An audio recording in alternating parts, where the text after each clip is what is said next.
Baie dankie. Wanneer ons by die erediens by mekaar kom, het ons ook altyd die voorreg om uit God se woord sy wet te hoor, om ons lewens te anker en ons skuld te bely.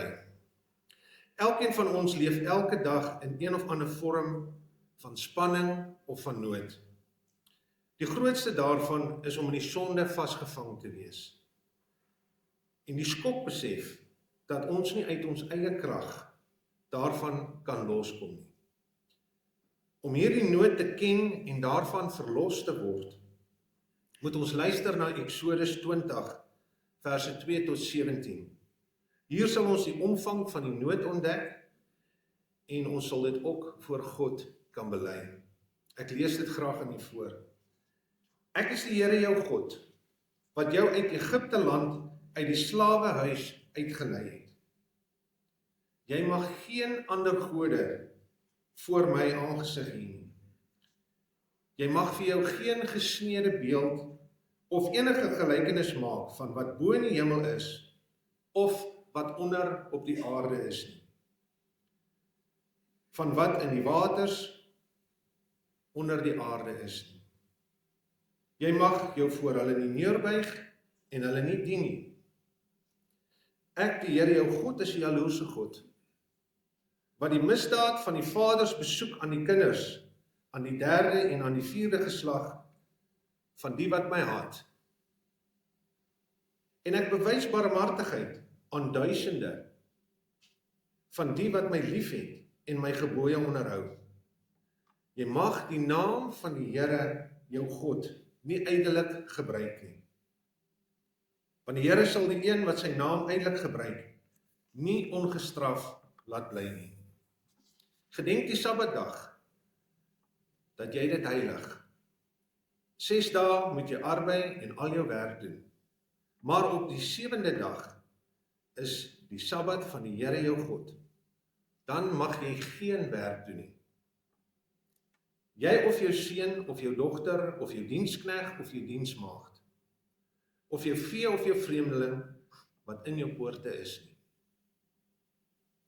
Want in 6 dae het die Here die hemel en die aarde gemaak, die see en alles wat daarin is. En op die 7de dag het hy gerus. Daarom het die Here die Sabbatsdag geseën en gesê, dit is heilig. Eer jou vader en jou moeder, dat jou dae verleng mag word in die land wat die Here jou God aan jou gee. Jy mag nie doodslaan nie. Jy mag nie egbreek nie. Jy mag nie steel nie.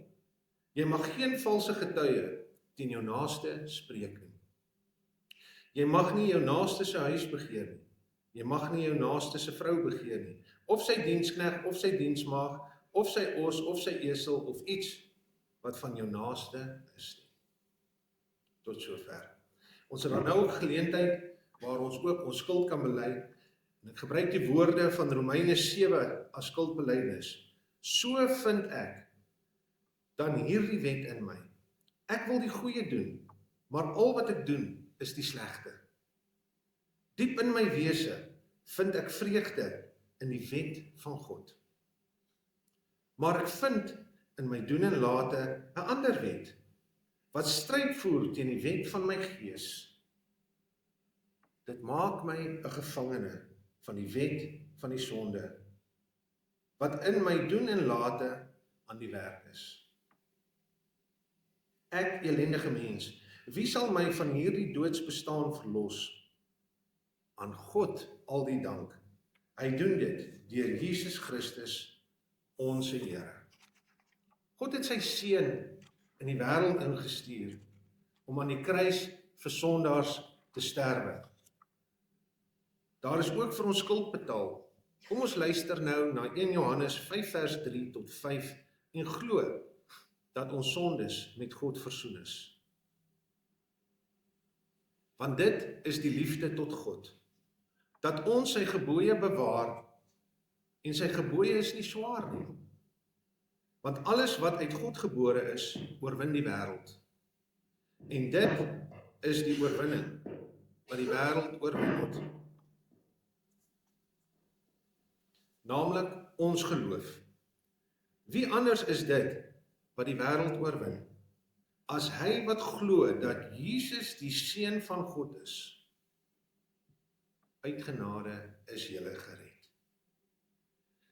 Geliefdes, kom ons staan en bely ons geloof deur die 12 artikels saam hardop te sê, en daarna bly ons staan vir die sing van Gesang 93 en die gebed. Baie dankie, u mag maar staan.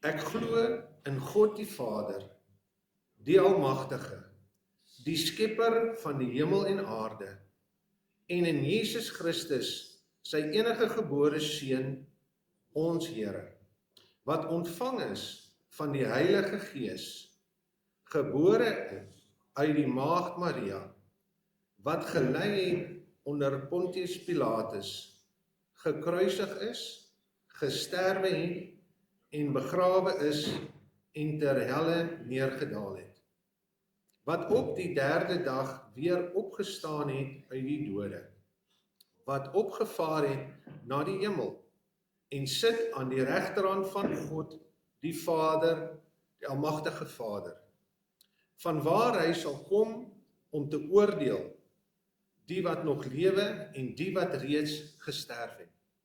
Ek glo in die Heilige Gees. Ek glo aan 'n heilige algemene Christelike kerk, die gemeenskap van die heiliges, die vergewing van sondes, die opstanding van die vlees en 'n ewige lewe. So bely ons met dankbaarheid. Terwyl jy so bly staan, gaan ek vra dat die voorsangers na vore kom. Ons gaan uit die liedboek, lied 292, vers 1 en 2, hartelik saam sing. Ek behoort aan die Here, niks sal my ooit van hom kan skei. Met sy kosbare bloed het hy my vrygekoop. Dis my anker, my vaste hoop. Dankie.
Almagtige en genadige Vader in die hemel, met u woord oop voor ons, is dit ons gebed, dat u met ons sal praat, ons sal vertroos en versterk. Terwyl ons aan hierdie kant van die graf worstel, om ons eie nietigheid te verstaan, maar om u majesteit, oor ons groot vyand die dood, ons eie te maak. Ons bid dat u Gees ons deur die woord sal lei, tot die besef van wat u vir ons gedoen het, deur u Seun uit die dood op te wek. Baie dankie, Here, vir hierdie geleentheid, om as gemeente byeen te kom, en in ons eie taal na U te luister. Ons weet, U het ons byeengeroep, en nou wag ons op U genade, sodat ons waarlik getroos sal word. Dit bid ons in die naam van ons Here Jesus Christus. Amen. My skriflesing vir vanoggend kom uit 1 Korintiërs 15 vers 42 tot 58. En as u die woord van die Here saam met u het vandag, is u welkom om daarin te blaai. 1 Korintiërs 15 vers 42 tot 58.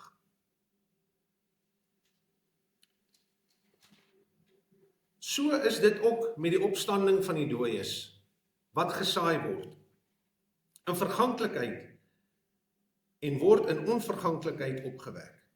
Wat gesaai word is gering en word in heerlikheid opgewek. Wat gesaai word is swak en word in krag opgewek. 'n natuurlike liggaam word gesaai en 'n geestelike liggaam word opgewek. Aangesien daar 'n natuurlike liggaam is daar ook 'n geestelike liggaam. Staan daar ook geskrywe, die eerste mens, Adam, het 'n lewende wese geword. Die laaste Adam het die lewendmakende gees geword. Die geestelike kom nie eerste nie, maar die natuurlike en daarna die geestelike. Die eerste mens is uit die aarde en is stoffelik. Die tweede mens is uit die hemel. Soos die stoffelike mens was, so is ook die stoffelike mense. En soos die hemelse mens is, so ook die hemelse mense. Soos ons die beeld van die stoffelike mens was, sal ons ook die beeld van die hemelse wees. Wat ek bedoel, broers, is dit: vlees en bloed kan nie aan die koninkryk van God deel kry nie. Die verganklike kan nie aan die onverganklike deel kry nie. Kyk, ek maak 'n geheimenis aan julle bekend. Ons sal nie almal sterwe nie, maar ons sal almal verander. By die laaste trompet sal dit 'n oomblik in 'n oogknip gebeur. Want die trompet sal weer klink, en soos die dooies sal die onverganklikes opgewek word, en ons sal verander word. Hierdie verganklike liggaam moet met die onverganklike bekleed word, en hierdie sterflike liggaam met die onsterflike. En wanneer hierdie verganklike liggaam met die onverganklike bekleed is, en hierdie sterflike liggaam met die onsterflike, dan sal die woord wat geskrywe staan vervul word. Die dood is vernietig, die oorwinning is behaal. Dood, waar is jou oorwinning? Dood, waar is jou angel? Die angel van die dood is die sonde, en die sonde kry sy krag uit die wet van God. Maar ons dank God, dat hy aan ons die oorwinning gee, deur ons Here Jesus Christus. Daarom, liewe broers, wees standvastig, onwankelbaar, altyd oorvloedig in die werk van die Here, omdat julle weet dat julle inspanning in diens van die Here nie te vergeefs is nie. Tot sover. Gras verdor en blomme verwelk, maar die woord van ons God bly vir ewig. Broers en susters, my tema vir my prediking van môre is die finale oorwinning kom verseker. Die finale oorwinning kom verseker. Jy weet, baie wanneer ek rondgaan en ek bedien as kapelaan op verskillende plekke, dan is daar een vraag wat altyd by mense opkom, wat hulle my vra. En dit is my interessant, dat almal altyd aan dit dink, want dit wys vir 'n mens, dat ons besef, ons is nie permanent hier op aarde nie. En die vraag wat hulle vir my vra is, wat gebeur na die dood? Wat gebeur na die dood? Jy weet, ek het al by die doodsbed van baie mense gesit. En ek het berusting gevind, want tot dusver was ek gelukkig om by die doodsbed van mense te sit, wat kinders van die Here was. En ek het geweet wanneer hulle afsterwe, is daar iets beters wat vir hulle wag. En daarom wil ek graag vanmiddag bietjie oor dit praat. Wat gebeur na die dood? En dan broers en susters, wanneer ons bietjie dink daaraan, sal u ook besef dat oral om ons hoor ons net negatiewe nuusberigte. Dit is baie skaars wat mens enigiets positiefs of opbouend vandag in die nuus hoor. Ons kan nie eers baie keer meer onthou van iets positiefs nie. Nou wonder mens, is daar nog iets positiefs op hierdie wêreld en op die aarde? Ons is almal gewoond om daaraan te hoor van skelmstreke, korrupsie, bedrog, huisbraak, motorkapings, aanrandings, onderdrukking, en dit is maar net 'n paar wat ons kan opnoem. Die gevolg hiervan is dat ons baie negatief raak en ons entoesiasme om voluit te leef heeltemal verloor. Wie wil die hele dag gekonfronteer word deur afbreekende nuus en donker vooruitsigte? Laat ons dadelik dan ook net bysê dat hierdie ervaring word gedeel deur alle mense, nie net gelowiges nie, maar ook deur ongelowiges. Hierdie dinge, weet ons, is dan ook die gevolg van die sondeval in die paradys na die skepping. Daar is egter nog 'n gevolg van die sondeval wat meer ingrypend is. En dit is iets wat geen mens oorsien nie. Dit is die dood. Dit is die een ding waarvan elke mens seker kan wees en waarby ons nie kan verbykom nie. Ek weet nie van u nie, maar toe ek 'n jong man was, het ek gedink ek gaan vir ewig lewe. Mense het gelewe asof daar nie 'n einde is nie. Mense was nog avontuurlustig, jy wou nog baie goeders doen. Maar hoe ouer jy raak, hoe meer begin dit voel of tyd al hoe vinniger en vinniger beweeg. En hoe ouer mens word, begin jy meer dink aan dit wat kom. Baie keer raak mens bekommerd. En dan in die geleesde gedeelte word ons egter bemoedig met kennis van wat God reeds gedoen het en wat ons intens raak. Dit gaan oor die betekenis van die leeggraf van die Here Jesus Christus en sy oorwinning oor die dood. Nie een van ons wat hier sit vanoggend kan ontken dat die lewe van die mens baie broos en verganklik is nie. Ons ken siekte en ons ken begrafnisse. Al sukkel ons om vrede te maak met die afsterwe van 'n geliefde, bly sodanige gebeure net te bewys dat ons as gelowiges op aarde nie ons finale tuiste gevind het nie.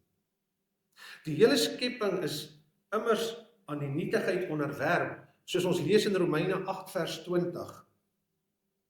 Hierdie waarheid word trouens deur die Bybel bevestig, wanneer ons lees dat die mens soos die gras van die veld is.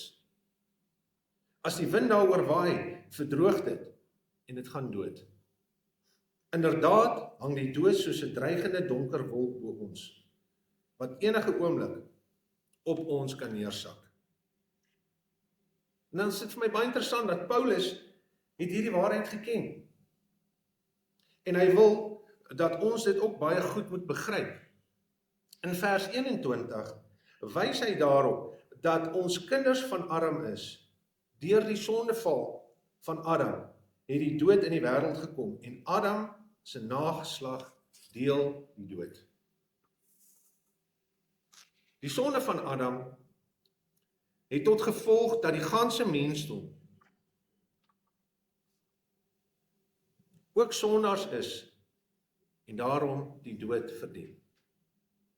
Hierin bestaan ons verganklikheid en uit onsself kan ons niks daaraan doen nie. Die feit dat ons in sonde gebore word, is 'n bron van menslike vergrype teen mekaar. En bring mee dat ons maklik moedeloos, kwaad en selfs vreesagtig word. Ja, ons staan inderdaad magteloos voor ons eie verganklikheid. Maar ons staan nie alleen nie. In vers 45 word die eerste arm gestel teenoor die tweede arm, wat Jesus Christus is. Waar die eerste arm die dood gebring het, bring die tweede arm lewe. Hy is die lewendmakende gees. Jesus Christus het gekom om die vernietiging wat die sonde van Adam gebring het, om te keer en lewe te bring in die plek van die nietigheid en van die dood. Dit het hy gedoen deur 'n plek van die mens, of in die plek van die mens, die sonde te dra aan die kruis van Golgotha. Die dood word verdien deur die mens. Maar Christus neem sy kruis en hy was ons sonde weg. Ons is ingesluit by dit wat die tweede arm bewerk het. En hierdie waarheid maak ons nuwe mense en natuurlik het ons dan nuwe verwagtinge. Terwyl ons egter nou nog worstel in hierdie lewe en stryd teen die sonde en veral teen die groot gevolg daarvan, wat die dood is, kan ons kop oplig, want daar is iemand wat ons in hierdie stryd bystaan. Paulus verwys dan ook hierna in vers 51 as 'n groot geheimenis, as iets wat reeds bestaan, al is dit gedeeltelik nog versluier. 'n Feit wat nie oral raak gesien en geglo word nie, maar wat vir elke gelowige ware hoop en troos bring. Dit wil ons verseker dat die verganklikheid en onsekerheid, die seer en die ontwrigting van hierdie lewe nie oor ons heers nie, want Jesus Christus het dit oorwin. Die troos is reeds opgeteken in 1 Korintiërs 15 vers 3 en verder waar verkondig word wat Jesus Christus op aarde gedoen het. Dit bring nuwe hoop en verwagting, want Jesus Christus het vir ons sondes aan die kruis gesterf en is begrawe. Hy het die weg gegaan van 'n verganklike mens.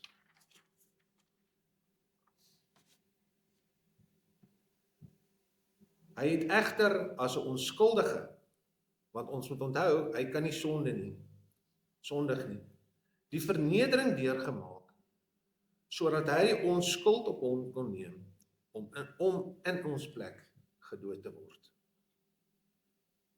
Hier dra hy die skuld wat ons toekom, en deur ons geloof in hom, kan daardie skuld weggewas word.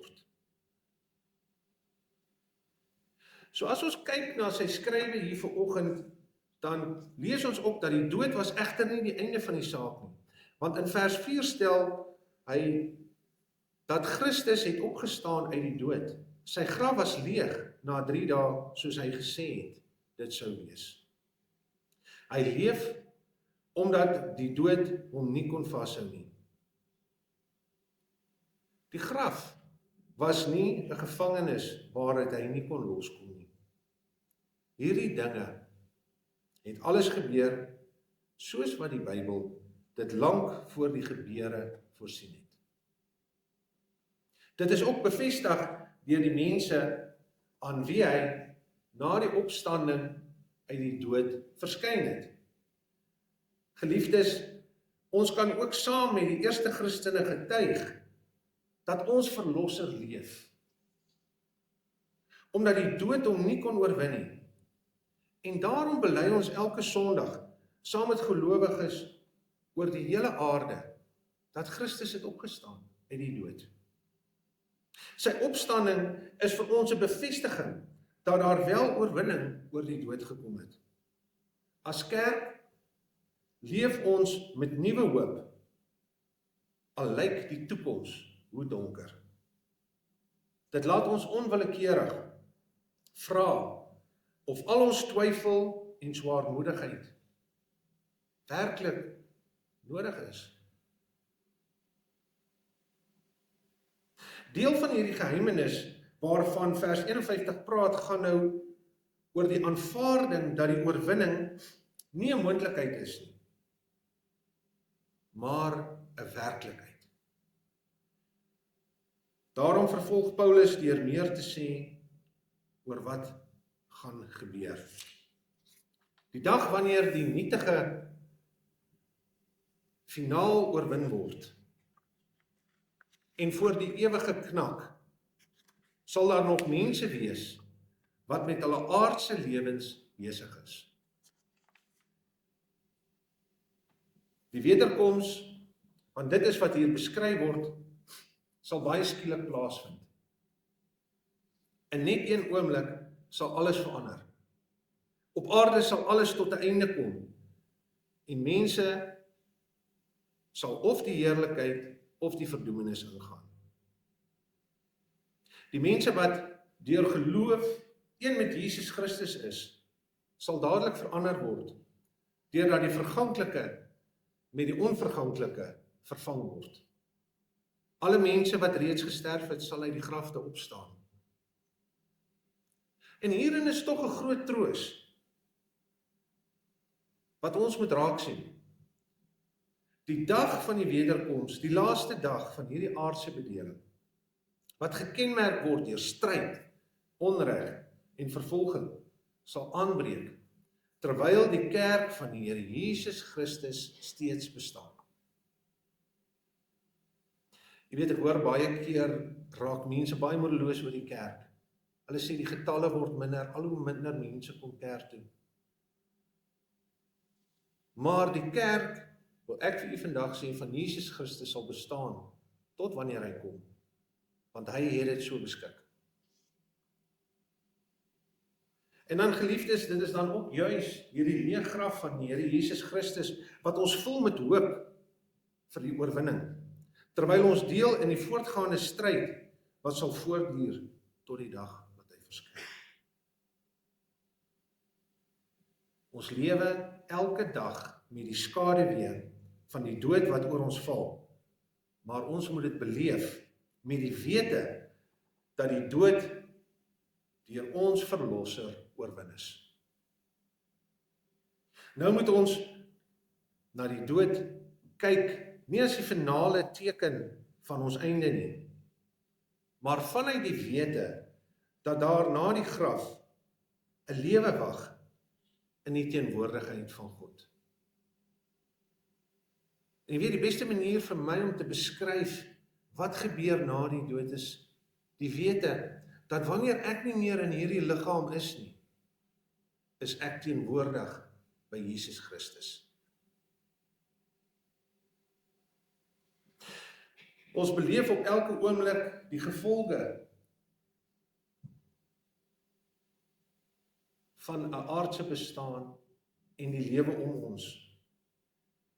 Maar ons het nog steeds die hoop dat wanneer ons nie meer hier is nie, is ons in die teenwoordigheid van Jesus Christus. So word die graf van die gelowige, waarby ons dikwels moet staan, eintlik die begin van 'n baie heerlike gebeurtenis. U het al almal by die graf gestaan en baie vrae gehad wanneer u by 'n graf staan. Maar een ding weet ons verseker, dat wanneer ons nie hier teenwoordig is nie, is ons teenwoordig by Christus. Ja, en eintlik, so word sterwe 'n fees, al is daar trane in die oë.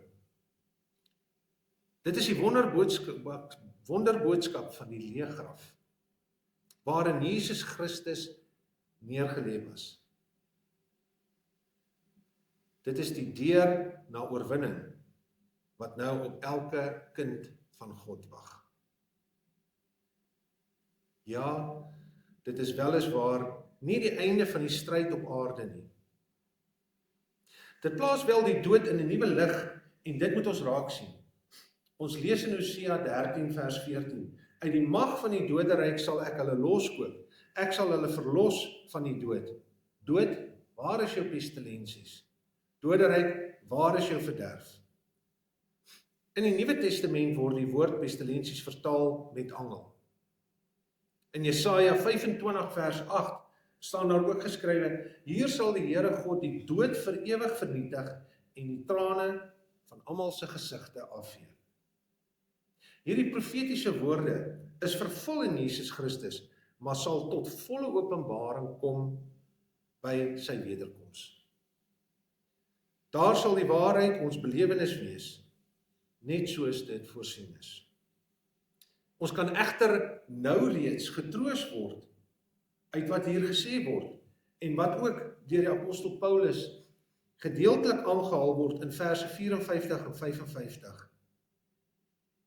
Met die opstanding van die Here is die dood verslind in die oorwinning. Die feit dat die graf die Here Jesus nie kon toesluit en vashou nie, beteken die mag van die dood is gebreek en die oorwinning is verseker. Nou staan die opstanding uit die dood en die lewe voorop. Die beeld van vers 55 is ook baie insiggewend. Dood, waar is jou angel, word gevra. Dit kan dui op die voorhand liggende dat 'n by of 'n perdeby 'n angel het. En waar hy steek is dit baie seer en onaangenaam. Hierdie angel is weg en hiermee saam die verwante seer en emosies. Hier is nog 'n verklaring wat net so belangrik is. En dit is dat in daardie dae is 'n swaard of ander skerp voorwerp gebruik om mense te beheer. Dieselfde woord word in Handelinge gebruik wanneer die Here Jesus Christus vir Paulus sê, dit is hard om teen die prikkels te skop. Die prikkels bring pyn en dit stuur jou in rigtings waar jy nie wil gaan nie. Die idee is dus duidelik. Die doodse beheer of mag is weg en ons hoef nie te lewe asof die dood ons bedruk laat nie. Met Jesus Christus se opstanding is daar die mag van die dood verbreek en heers die dood nie meer nie. In die plek daarvan het die oorwinning gekom. Soos dit in die opstanding uit die dood bewys is. Hiervolgens moet ons nou ons lewens rig. Nie deur vlees gedryf nie, maar deur die oorwinning van Jesus Christus. Geliefdes, die kruis is die simbool van vergifnis en verlossing. Die leë graf, die teken van oorwinning oor die dood. So roep vers 58 ons dan om sterk te staan in ons geloof, want dit is geanker in die oorwinning wat Jesus Christus deur sy dood behaal het. Nou kan ons hom dien met oorgawe, selfs al dreig die helse magte om ons heen. Ons weet, ons is oorwinnaars en met die wederkoms sal die volle vrug van die oorwinning ons toeval. Ek wil graag vir u vanmôre 'n storie vertel van 'n siek man wat na die dokter toe gegaan het. Die dokter het hom ondersoek en terwyl hy die spreekkamer verlaat nadat hy deur die dokter ondersoek is, vra hy vir die dokter, dokter, ek is bang om te sterf. Sê vir my, wat lê aan die ander kant? Die dokter het baie diep gedink en gesê, ek weet nie. Jy weet nie, het die man gesê. Jy, 'n Christen man, weet nie wat aan die ander kant is nie? vra hy toe vir die dokter. Die dokter het egter die handvatsel van sy spreekkamer vasgehou. En aan die agterkant van die deur was sy hond, wat geblaf het en gekrap het teen die deur, om in te kan kom. En toe hy die deur oopmaak, het sy hond in die spreekkamer ingestorm, en op hom gespring, en gretigheid vertoon, blydskap. Almal van u ken dit, wanneer jy by die huis kom en die hond sien jy, dis asof hy jou 6 maande laas gesien het. Die dokter draai toe egter na die pasiënt toe en sê, het jy opgemerk, my hond was nog nooit in hierdie spreekkamer gewees nie. Hy het nie geweet wat binne was nie. Hy het niks geweet nie, behalwe dat sy meester hier was, en toe die deur oopgaan, het hy sonder vrees ingespring. Ek weet min van wat aan die ander kant van die dood is, het die dokter voortgegaan. Maar ek weet een ding, ek weet my meester is daar, en dit is genoeg. En wanneer die deur oopmaak, sal ek nie met vrees deurgaan nie, maar met blydskap. En dan kom ek weer terug na die vraag toe waarmee ek begin het. Wat lê aan die ander kant van die dood? Aan die ander kant van die dood is die hoop en die wete dat ons in die teenwoordigheid van die koning sal wees. Geliefdes, een of ander tyd gaan u weer langs die graf staan van familielid, iemand wat u geken het. En wanneer die ontwrigting en seer daarvan na vore tree en u dit beleef, onthou dan die leë graf van ons Here Jesus Christus. Ware troos spreek uit die graf met ons, want dit vertel dat die dood en al sy bedreigings verslaan is. Dit verander onuitspreeklike smart in nuwe hoop en doodsvrees in kalmte en aanvaarding. Dit troos dat die einde heerlik gaan wees. Kom ons onthou elke dag dat Jesus Christus uit die dood opgestaan het. Die leë graf bevestig sy oorwinning oor die dood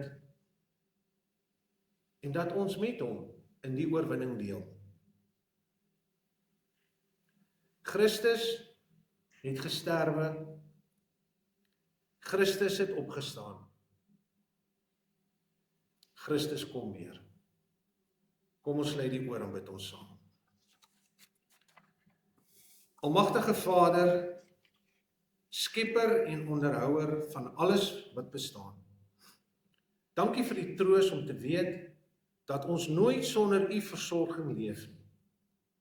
Al gaan ons deur donker dieptes met swaarmoedigheid in ons hart en al lyk die toekoms vir ons donker, weet ons u is steeds in beheer van dit wat om ons gebeur. U seun het immers die oorwinning behaal oor alle magte op aarde en daarin deel ons saam met hom. Laat u Gees ons lei om nooit moed te verloor en aan u redding te twyfel nie. Al sien ons dit nie nou nie, weet ons dat uitkoms vir elkeen van ons ook sal kom op u tyd, omdat u ons liefhet.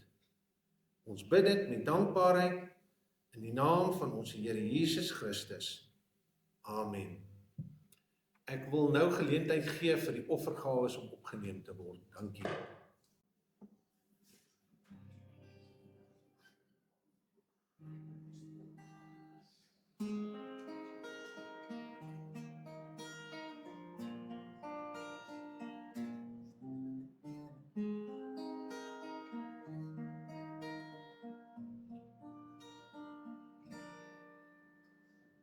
Wie kan weet, wie kan dit verstaan, wie begryp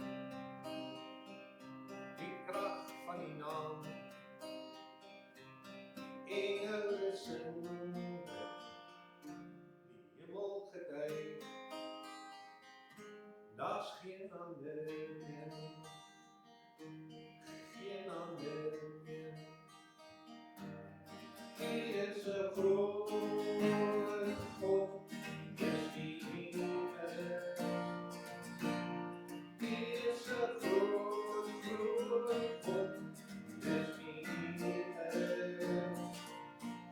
En ek is lief vir hom, dis wie ek is. En ek is lief vir hom, dis wie ek is. Dis wie ek is. Daar's 'n vuur, brand by my, met 'n tang, maar 'n hart wil ek bely, tot aan die einde, sal ek die eer bring, my redder, my rots, my redder, my rots. Hy is 'n groot God, dis wie hy is.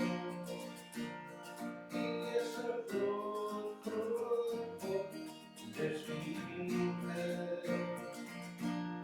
En ek is lief vir hom, dis wie ek is. Ek is lief vir hom, dis wie ek is. He is good,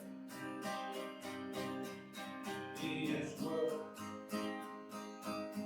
he is die wonder, tot het ewigheid. Hy is 'n groot God, dis wie hy is. Hy is 'n groot God, dis wie hy is. En ek is lief vir hom, dis wie ek is. Ek is lief vir hom, dis wie ek is. Dis wie ek is. Dis wie ek is.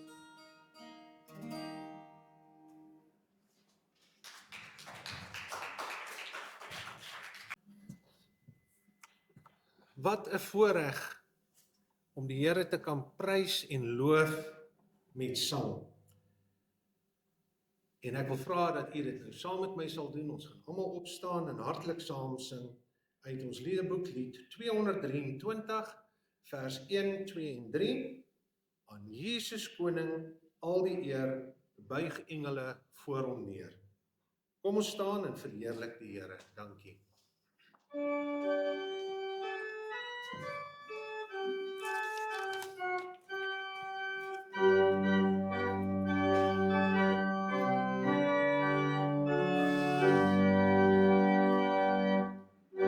Jesus koning al die eer, buig engele voor hom neer.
My broer en suster in Jesus Christus, ontvang nou die seën van die Here. Mag dan nou die genade van ons Here Jesus Christus en die liefde van God, ons Vader, en die leiding van die Heilige Gees met u wees. Amen.